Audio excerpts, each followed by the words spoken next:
میں نے اس جرنی میں اللہ کی ہر چیز، اچھی بری، آسان، مشکل، خطرناک اور معجزات، ہر چیز سے جو ہے وہ میرا پالا پڑا ہے۔ کیا ہوتا ہے نا کہ جب آپ پوری طریقے سے یونیورس، یہ اللہ، یہ کائنات آپ کو اگر کوئی طاقت دینا چاہتی ہے یا آپ کو اپنے کام پر فائز کرنا چاہتی ہے نا، تو وہ آپ کو آسان زندگی نہیں دیتا۔ وہ اگر آپ میں سے کسی بھی ایسا انسان ہے جس کو بچپن سے لے کے بڑے ہونے کے بعد اور پھر آگے زندگی میں جتنے بھی غدار لوگ ملے یا جن کے ساتھ بھی آپ نے وفائیں کی، یہاں تک کہ خون کے رشتے بھی آپ کہہ لو، اگر آپ کو ایسا لگتا ہے کہ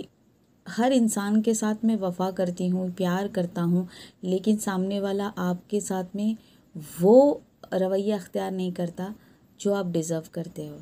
تو پھر آپ کی لائف کا کوئی نہ کوئی تو ایک مقصد ہوتا ہے اس چیز کا۔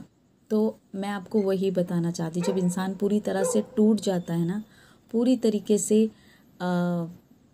بکھر جاتا ہے نا، تو ٹوٹتا اسی لیے ہے کیونکہ اب اس کو نئے سرے سے جڑنا ہوتا ہے، اور ہر جڑنے کے لیے جو اینٹ رکھی جاتی ہے نا وہ بہت ایکسپینسو ہوتی ہے، اور ہر اینٹ کی جو قیمت ادا کرنی پڑتی ہے نا، جب آپ کی مورت تیار ہو رہی ہوتی ہے تو ہر اینٹ کی جو قیمت ہوتی ہے نا ان کو قیمت ادا کرنی پڑتی ہے۔ جب میں چھوٹی تھی اور جب مجھے یہ میرے ماں باپ نے بتایا کہ نماز پڑھنا چاہیے، پھر تہجد کی نماز، پھر اشراق کی نماز، پھر رمضان کے روزے، پھر اس کے بعد درگاہوں پہ جانا، اور پھر کسی نے کہا کہ درگاہوں کو ماننا شرک ہے، پھر کسی نے کہا کہ نہیں،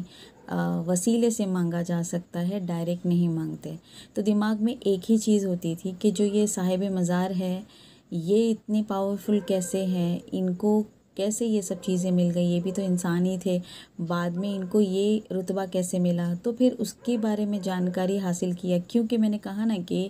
آپ ایک نئی عمارت تیار کر رہے ہوتے اپنے اندر، تو آپ کو وہ جستجو اللہ کی طرف سے ہوتی ہے۔ ہر انسان جب اس چیز میں ہوتا ہے کہ نیا فیشن کیا آیا ہے اور کون سی پکچر لگی ہے اور کس کے گھر میں کیا ہو رہا ہے، اس وقت میرے دماغ میں یہی چلتا رہتا تھا کہ یہ صاحب مزار کیسے ہوتے ہیں اور ان کے پاس کیا تعلیم ہوتی ہے۔ پھر اپنے پیر و مرشد سے جب میں نے پوچھا تو انہوں نے بتایا علم لدونی